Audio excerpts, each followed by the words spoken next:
Hey there, this is Natalie, and rather than discussing an Arc 6 theory today, I want to more kinda discuss a family of ReZero theories I don't generally like, and the reasons why not, including something from Arc 6 that rules out, or at least throws some serious spanners into the works for some of the theories I tend to see a lot, about what might be going on in ReZero overall. I don't know why this bit tends to be overlooked a lot in theories, but I feel like I kinda have to mention it fairly often, so I thought, hey, why not make a video about it?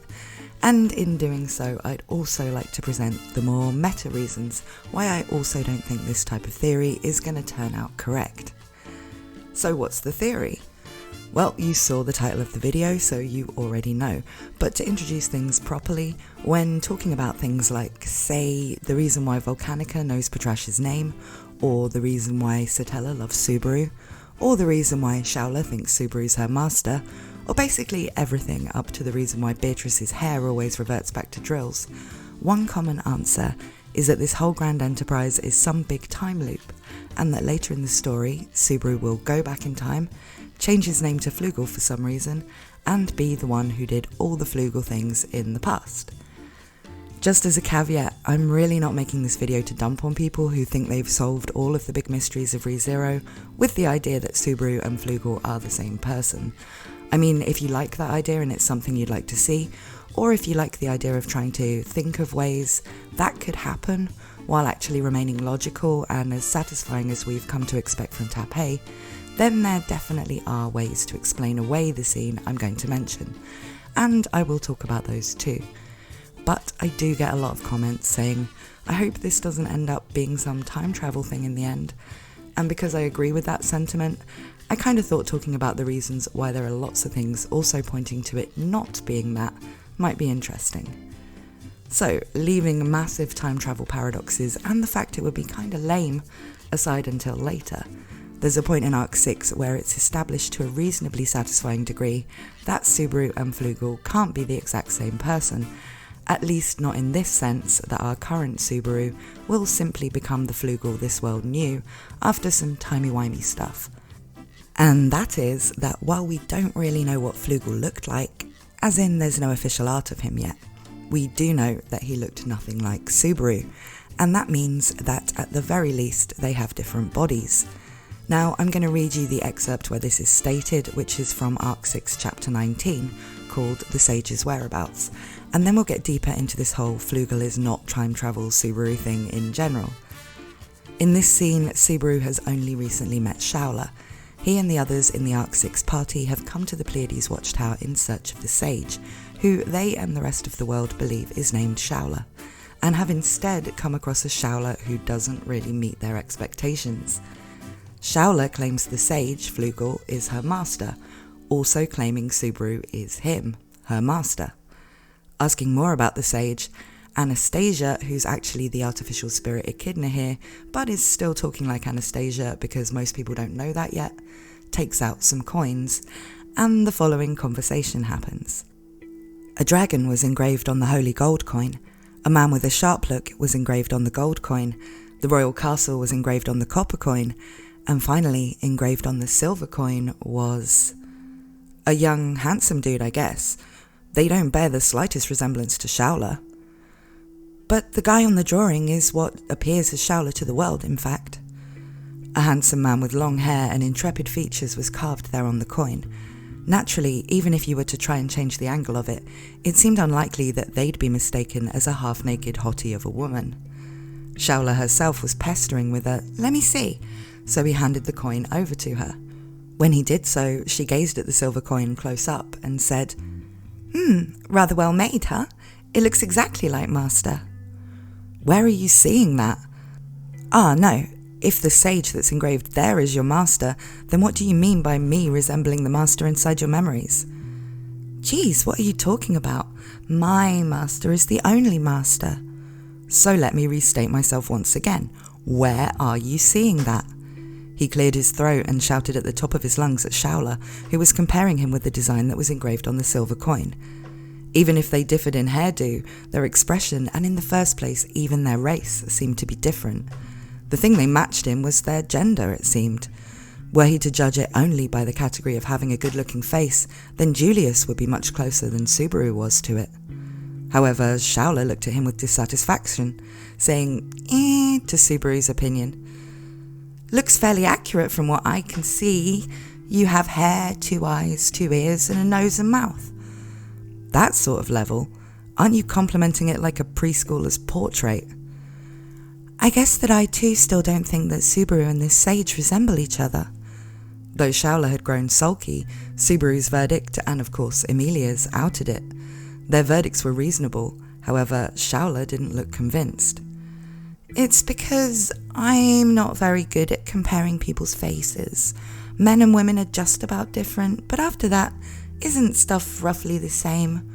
After that, it would come down to size, wouldn't it? She looked at Betty right now and came out with that, I suppose, this woman.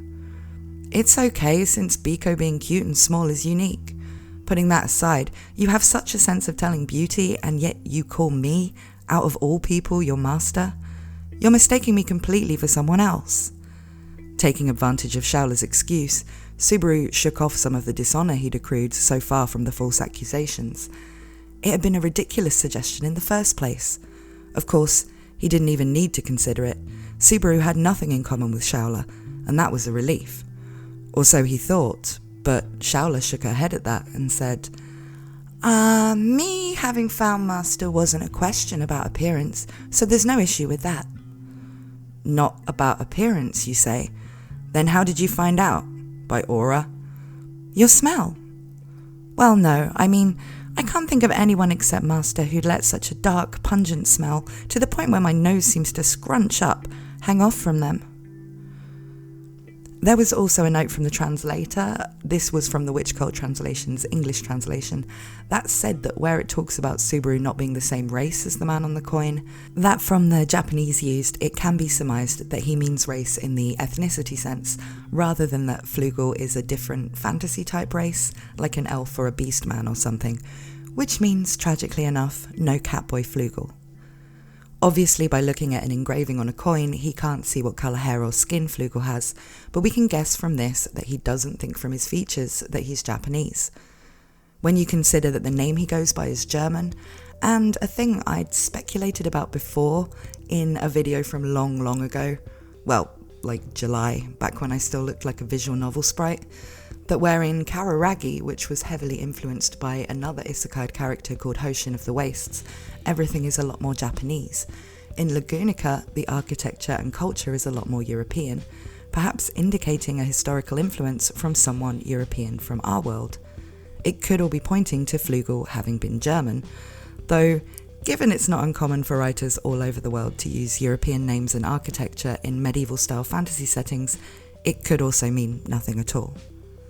Now, I tend to think of this scene where Subaru sees what Flugel looks like and identifies him as a Julius-looking bishy as being quite important, because if you take it at face value, it does rule out Subaru going back in time and becoming Flugel, or Subaru being Flugel from the past with amnesia, or basically any other theory where they're literally the same person during the same lifetime.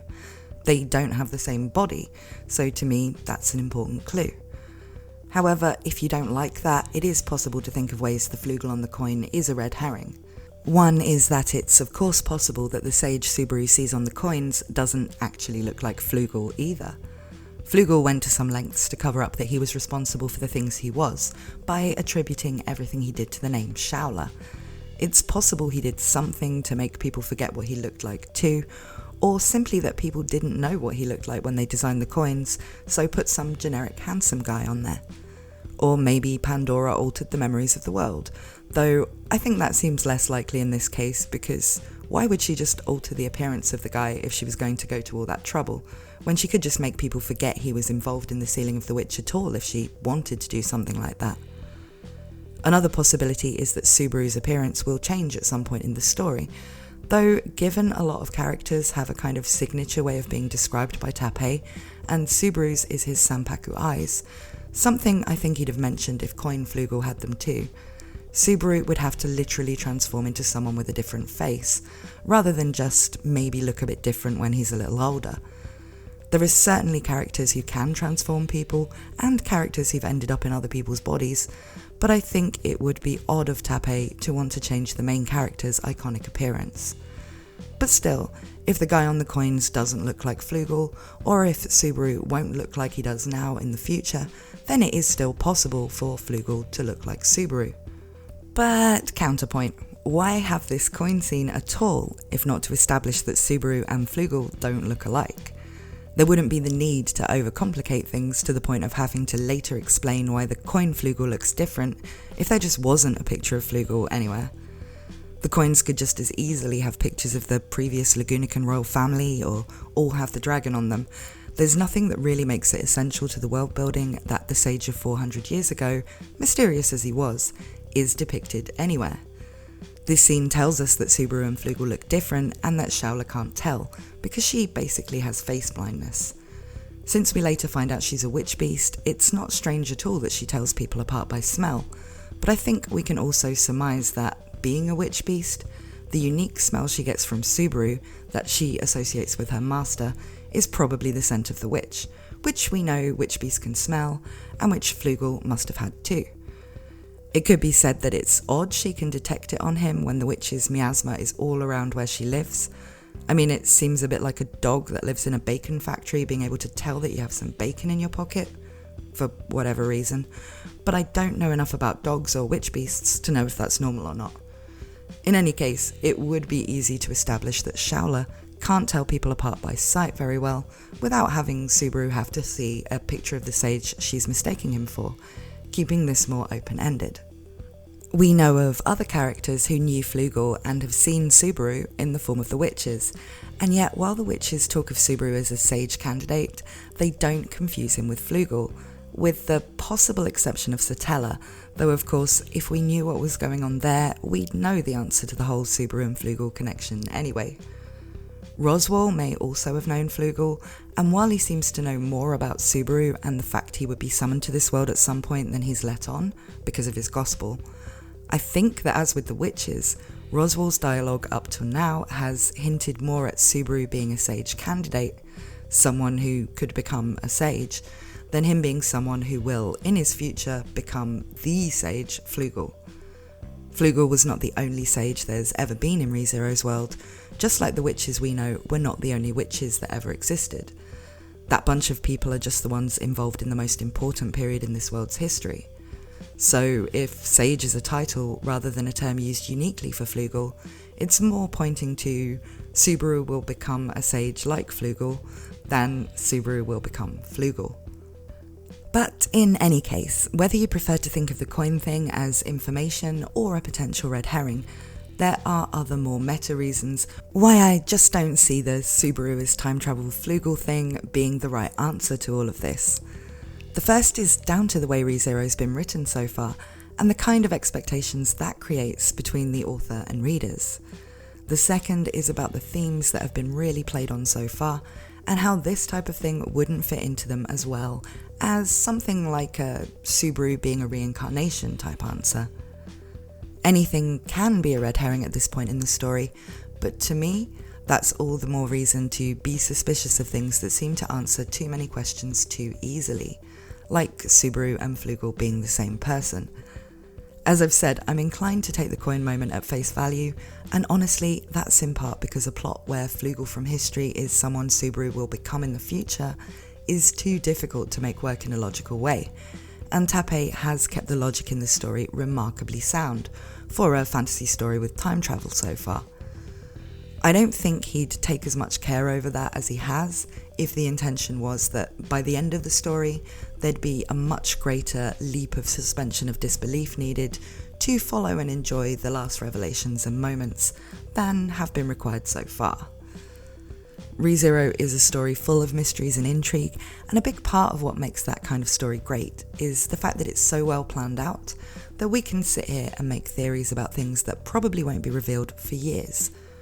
We can try to piece together clues and solve things, with every new bit of information he gives us feeling like it's worth really thinking about.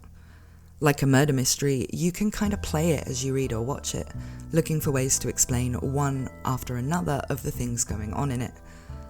Having all of the logic break down in the ending for some big time travel arse pull would be fine in a typical isekai or shonen battle story, where there was never the expectation that things would work in a way you could solve like a mystery novel, and that new things were just to be taken as, this is a cool thing that happened, no need to overthink the implications. Like, say, if this was Bleach or something. Bleach is pretty enjoyable, but it's the biggest plot hole factory in existence. But Bleach and the like never set the expectation that they were full of playable mysteries. They never established that this was a series where a tweet from the author can be a major clue to speculate about, rather than just a fun fact. And that's quite different from the expectation around ReZero, as well as around other stories that do seek to surprise the audience, but while keeping the logical integrity where clues really are clues, even if what they meant only becomes evident with hindsight, like Attack on Titan. These types of stories are naturally much harder to write, but they're also the ones that tend to end up being considered peak fiction. With ReZero, we do have to play with the fact there are going to be red herrings all over the place, but it's basically being written with murder mystery rules, even if it's not a murder mystery. And that means that whatever it all adds up to in the end should be something that ultimately works, without us having to switch gears and just accept whatever's happening, even if it isn't consistent with all that's been built up. Break that kind of promise you make with your audience when you present a story in this way, and that's how you get Game of Thrones Season 8. Now, this to me means that it's either not going to have any big logical issues of the kind notorious in time travel stories, or that if Tappei does intend a Subaru as time travel Flugel thing, it will be executed in a far cleverer way than we can probably theorise about right now.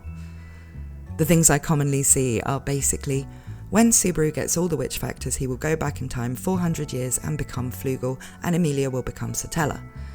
And I'm just saying, I think if it's something like that, we're missing about 90% of the complexity of what will actually be involved in something like that occurring in the story. I guess what I'm saying is, I have faith that it won't be as disappointing as that sounds, even if it is that. But before we finish, I want to talk about one more point, and that's a theme that's been becoming more and more prominent in ReZero since, really, Arc 3, building up to relate to different characters in every arc, and that is, do memories make the person?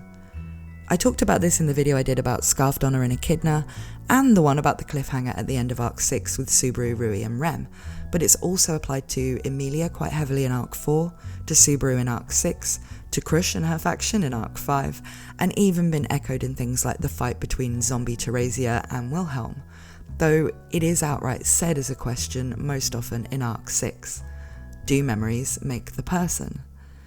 That is, how much of you is down to your innate personality, and sticking to how things work in ReZero rather than getting all philosophical, your soul? And how much is down to your memories and experiences? Will you act differently in a given situation if your memories are taken away? Will you love the same people? Will you have the same morality? The answer that ReZero has given us is really just kinda, sorta, partially. We see that Krush without her memories has the same values, but her personality is different because she, in the past, forced herself to become more masculine because she believed it was needed. Without memories of making herself no longer be true to herself, she perhaps becomes her natural self. Without memories, Subaru still decides that he loves Emilia, and is told by others that he still talks and acts like himself. But of course, Subaru only lost his memories of the ReZero world, and so kept everything about himself that had been formed in the first 17 years of his life in Japan. A version of Echidna with no memories, and perhaps equally importantly, no authority of greed, which we see with Scarf Donner, is just as smart and insightful as Echidna, but seems a lot more caring and better at getting along with people. I expect we'll soon see whether a Rem without memories still has the inferiority complex that came as a result of growing up as the unwanted twin of the most prized person in her clan, but I'll be making some videos about that soon. If Subaru is a reincarnation of Flugel, that is, someone who got Flugel's soul after it was wiped clean in the Hall of Memories, then it would tie in very neatly with this whole theme, where the time travel theories wouldn't. Is someone with the same soul and innate traits but completely different memories in any way the same person? Will they end up doing the same things and making the same choices when it matters? I did touch on this with Emilia in my whole "Is Emilia a clone?" video, another of my videos from the before time back in the summer when I was just a set of not very well drawn 2D sprites, where I put forward that Emilia could be a clone of Satella. It's a pretty complicated theory with a lot more to it than that, and I did consider stuff like the references to her parents and all of that good stuff in it, so watch it if you're interested in that. If Emilia is in some way, whether it's that or something else, a blank slate version of Satella who's lived her own life as her own person, sharing only the original seed of whatever makes a person that Satella was born with, and Subaru has the same thing going on with Flugel, then seeing what these two people do and how they've deviated from what those people of 400 years ago were as a result of having different experiences and forming bonds with different people, could well be the point of this story. That perhaps the future isn't already planned out, and neither is the type of person you'll be. There are a lot of instances where Subaru feels angry at things Flugel has created or done, and comments on his bad character. In fact, even in the end of Arc 6, he wants to angrily confront him. This, if you think of things as having the Subaru as time travel Flugel ending, could be taken as irony. Subaru is getting mad at someone when it will turn out to be him that does all of those things, like creating the trials and leaving Shaula all alone.